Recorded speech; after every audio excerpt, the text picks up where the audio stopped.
I came across a document that I was never meant to see. I have been unable to view the world in the same way again.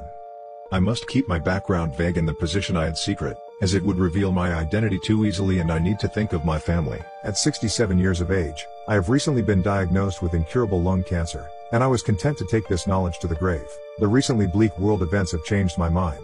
Throughout my 30-year military career, I rose through the ranks and was eventually respected by both the forces and the government.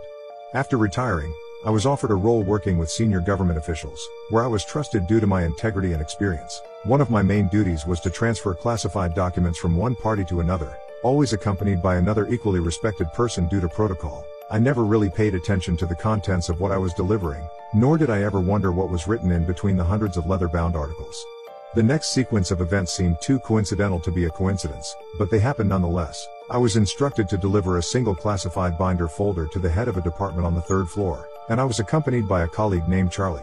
Just as we were about to step into the elevator, a member of staff collapsed in front of us, and we helped them up and called for assistance. Moments later, as we stepped into the elevator, a man shouted over to us that Charlie had dropped his pass. Charlie went back to retrieve it, and I accidentally dropped the documents as my phone rang.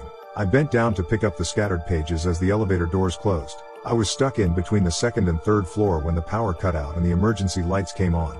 I continued to pick up the loose papers. Suddenly, the header of one of the pages caught my eye, and it read Project Camouflage. I couldn't help but glance over the contents, and what I read changed everything for me. The article stated that the current world population was only 1 billion people, while the rest were made up of synthetic beings whose sole purpose was to gather information. This information would be uploaded to a cloud as they slept.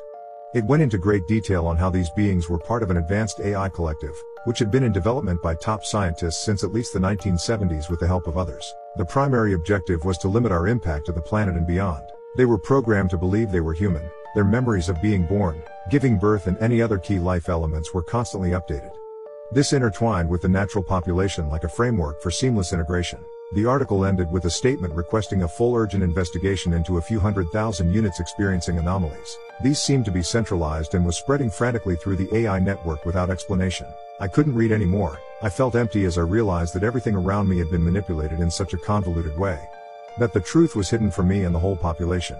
Control seemed to be the only reason in my eyes for such a disproportionate number of synthetic beings compared to natural-born humans. I could tell I was starting to have an existential crisis. I began questioning the world around me.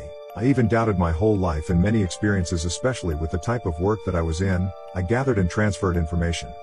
I took a moment to compose myself and reordered the papers into the binder. A few minutes later, the main power came back on, and the elevator doors opened as I reached the 3rd floor. My colleague was waiting for me, and we delivered the documents to the relevant party without saying a word.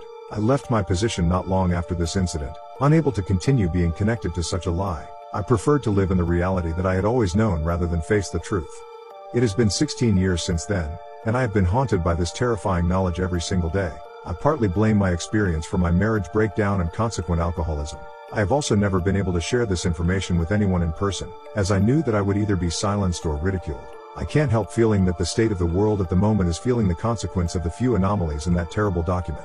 As my days on this earth come to an end, I can finally share this burden with you all, even if it will inevitably be lost amongst the many other theories and posts that these types of statements normally are. I can only hope that in the future somebody else can share more details on what I witnessed on that stamped piece of paper. Writing this all back now has got me thinking. I never really did understand who the others that they referred to helping them in the article really were. Please take my words seriously. Remember, there is always truth buried between lies.